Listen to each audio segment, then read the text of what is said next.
1971's The Mind of Evil continued the great spread of Jon Pertwee's stories which, whilst having an ever-present alien threat, focused more heavily on the bureaucracy and moral ambiguity of idiots in suits thinking they're in control when they're not. And this time around they're messing with people's brains.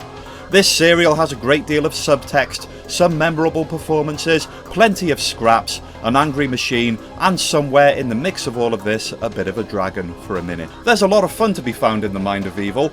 It's a dialogue and story driven adventure that deserves a good breakdown, so here we go. Though many versions of this serial have existed and unexisted throughout the years, I'm working off of the black and white version that was later colorised. It looks pretty cool and also kind of bizarre in places. You can swear that there are certain points where the black and white is dying to escape from their faces, and the characters occasionally have this red glow in their hair. Well, it's Doctor Who, how about we just roll with it? Before we get stuck in, if you haven't seen The Mind of Evil, then this video may spoil a thing or two that you might not want spoiled. If that's the case, then click away now, but then come back and watch the video. It's World Peace Conference Day. Political tensions run rife. Documents are getting burned in children's playgrounds. Delegates are getting assassinated, and so on, so forth. The bulk of the story, however, is set around the very noisy Strangemore prison, where Professor Kettering is showcasing this revolutionary reformative device. I've said before about how every Jon Pertwee story has a chin, a misguided fuddy-duddy with a noodle full of bureaucracy. Well, this is the chin of the Mind of Evil, Kettering. This machine is capable of absorbing the evil thoughts and impulses of Britain's most hardened crooks, and storing them in one concentrated vessel. But there is more than meets the eye here. Kettering is advocating this machine on behalf of its original creator, Swiss scientist Emil Keller.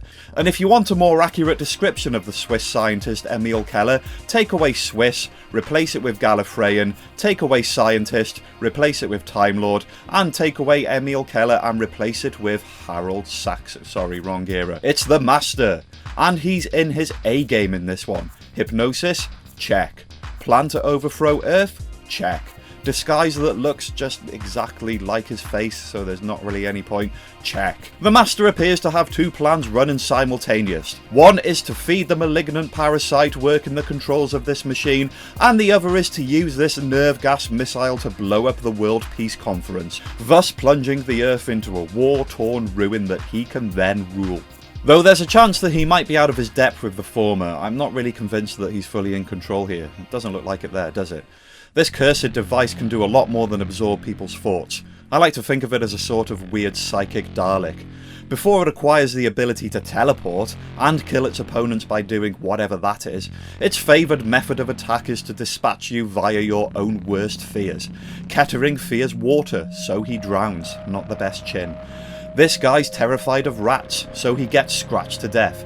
This guy fears dragons, so he almost gets dragoned. As for the Doctor himself, fire. Well, that's interesting. You know, the Doctor talks about seeing a whole planet burn to ruins, and that's where the fear of fire came from. I can't find any more details on that particular incident. If anybody knows what the experience might be, please let me know, because I'm intrigued. Perhaps being in close proximity to this mind-messing machine leaked out some of his blocked memories of battling alongside his other selves, and the planet he saw burn was actually Gallifrey. You having that one? No? Okay.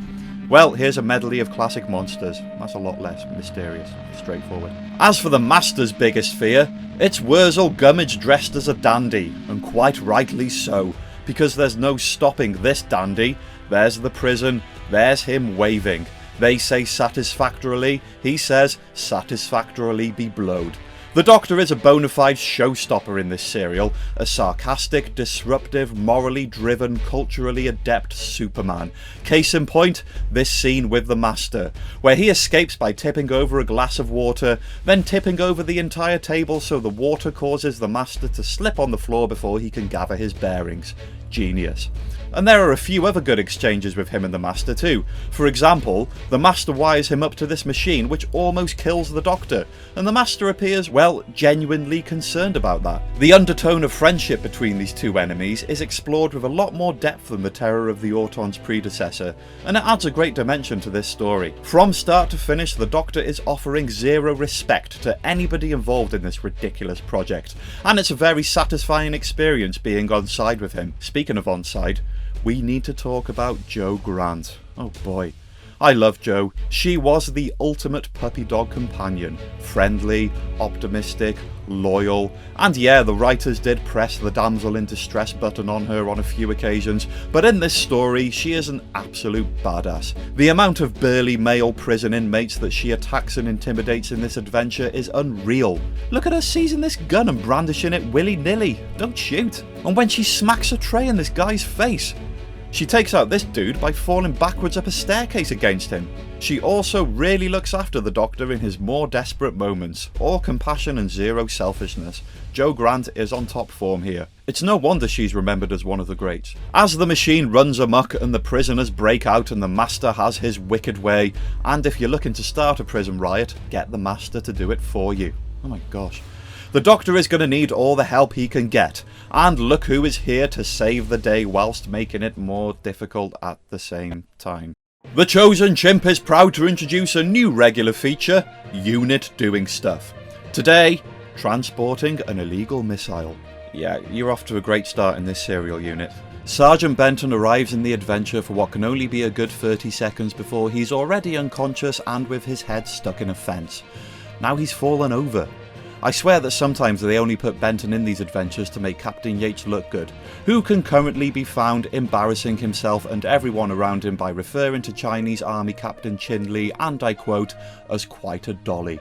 It's a big day for Brigadier, who, when he's not getting confused by the traditions of other nations, is placed in charge of handling security for the first ever World Peace Conference, and the most important task is to surreptitiously dump a big missile in the sea. The hope is that it won't get stolen by a time-travelling alien. The Doctor's concerns that this might not be the best time to be trundling a missile is largely ignored. Brigadier is a tactician. Brigadier is the walking embodiment of the military mind. Brigadier decides to transport the missile on a route that takes it right past a dangerous prison during a riot. I got no idea what you're all so worried about. After all, these are ragtag thugs up against a crack military outfit. There's no way that... come on guys, you're kind of making a bit of a... Oh, for goodness. Seriously, Benton? Yeah, that's it, Yates. You run and hide, mate. I got no idea where that bullet actually hit him. Only that he's recovered in time to leave his colleague Benton bleeding on the ground. There's none of the solidarity we see when he deliberately blows up their own truck in the claws of Axos. Well, I guess it's all down to Captain Yates then. He utilises the best of his stealth tactics to uncover the destination of the now stolen deadly illegal missile, before being spotted and then ghostying his motorbike into a big pile of crates. He gets captured. Well, Brigadier ain't standing for this. He plans to infiltrate the overrun prison using a self-proclaimed Trojan horse technique. Wow, I can't wait to see what this Trojan horse technique is. Ah, there it is. It's a prison van with some soldiers hiding behind it. Nice disguise. And they're in. It's an absolute massacre on both sides. Watch your head, mate. And it ends with Lethbridge running around the courtyard, arms flailing and shouting, "Let's go and find the Doctor." It's probably quite a good idea. Fair play, he does make a pretty stylish entrance. And the Doctor delivers that iconic line, "Next time could you please arrive before the nick of time." The following conversation goes as follows. Where's the missile? Isn't it here?